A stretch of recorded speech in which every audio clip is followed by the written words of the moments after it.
शाम को 4 बजे से लेकर 7 बजे के बीच में शंकर और पार्वती के भ्रमण का समय रहता है। मेरे देवाधिदेव महादेव माता पार्वती के भ्रमण का समय, भगवान शंकर पार्वती घूमने को निकल गए। इसलिए हमारा सनातन धर्म कहता है शाम के समय पर माताओं को झाड़ू नहीं लगाना चाहिए, शाम के समय पर माताओं को चूड़ी बिछिया नहीं बदलना चाहिए, शाम के समय पर माताओं को मांग में सिंदूरा नहीं भरना चाहिए, शाम के समय पर माताओं को बाल नहीं बांधना चाहिए, शाम के समय पर माताओं को चौखट पर नहीं बैठना चाहिए। उसका कारण क्या है? क्योंकि पार्वती जी ने भगवान भोलेनाथ जी से कहा था कि तुम मुझे रोज शाम के समय प्रदोष काल में भ्रमण के लिए लेकर जाते हो, मेरे लिए आज्ञा क्या है? शंकर भगवान ने कहा सुनो पार्वती, मंदिर के अंदर नंदी रहता है, जाने वाला यात्री जब मंदिर में मेरा दर्शन करने आता है तो नंदी के कानों में कहकर जाता है कि शिव जी को मेरे यहाँ लेकर आना। मैं नंदी के अनुसार उनके घर जाता हूँ। मेरा काम है उनका कल्याण करना और तेरा काम है उनके घर की नारी को अखंड सौभाग्यवती का वर प्रदान करना, ये तेरा काम। तब पार्वती माता ने कहा अखंड सौभाग्यवती होने का वर मैं तो दे दूंगी, पर उस समय पर माताएं चूड़ी बदल रही होगी, हाथ से चूड़ी निकाल रही होगी तो मैं वर कैसे दे सकती हूँ? मांग भर रही होगी तो मैं वर कैसे दे सकती हूँ? उस समय पर चूड़ी बिछिया बदला जा रहा होगा तो मैं वर कैसे दे सकती हूँ? उस समय पर झाड़ू लग रही होगी तो मैं लक्ष्मी को वहां कैसे भेज सकती हूँ? आप बताओ। तो शंकर भगवान ने कहा प्रदोष का समय एक ऐसा समय होता है, शाम का समय ऐसा होता है जिस समय पर केवल शंकर और पार्वती की आराधना का समय होता है।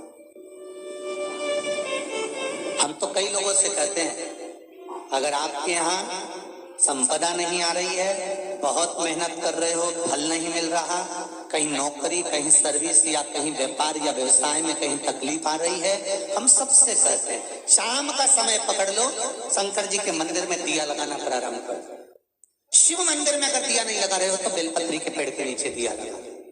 बेलपत्री और शंकर जी के मंदिर में दिया नहीं लगा रहा तो शंकर जी के मंदिर के बाहर चौखट पर दिया लगा।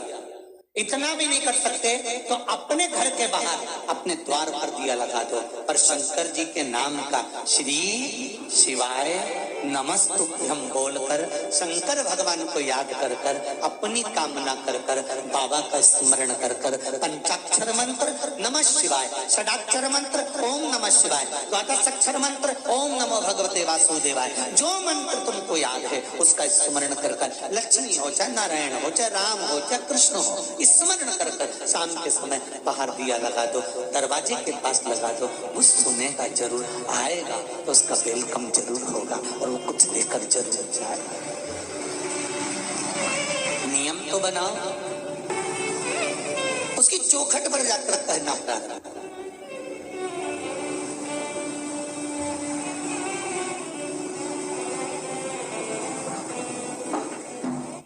बृहस्पति महाराज ने कहा कि शाम का समय जो प्रदोष का समय होता है उस समय पर इंद्रदेव तुम शंकर जी की आराधना करो। शिव आराधना से शंकर जी जो मार्ग प्रशस्त करेंगे, शिव आराधना से जो शंकर जी कहेंगे वो तुम करना।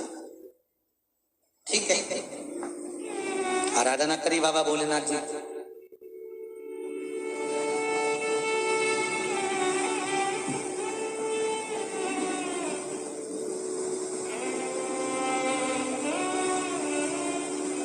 मालूम नहीं था इंद्रदेव को। बृहस्पति महाराज ने प्रदोष की महत्वता समझाई तो प्रदोष का समय जानकर शंकर जी पर 7 बेलपत्र प्रदोष के दिन इंद्र ने समर्पित कर दी बिना सोचे। कितनी बेलपत्र? 7। प्रदोष का व्रत करो चाहे ना करो, मंदिर में चढ़ी हुई बेलपत्र को उठा लो,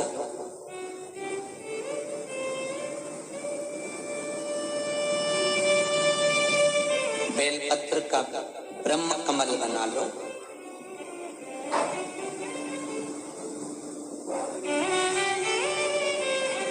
ब्रह्म कमल का मतलब होता है डंडी बीच में रहे, आसपास पत्तियां रहे। 7 पत्ती का ब्रह्म कमल बनाकर, जैसे ये पत्तियां हैं एक जैसी रखी हुई हैं तो इसको फैला जाए, सार्थक को।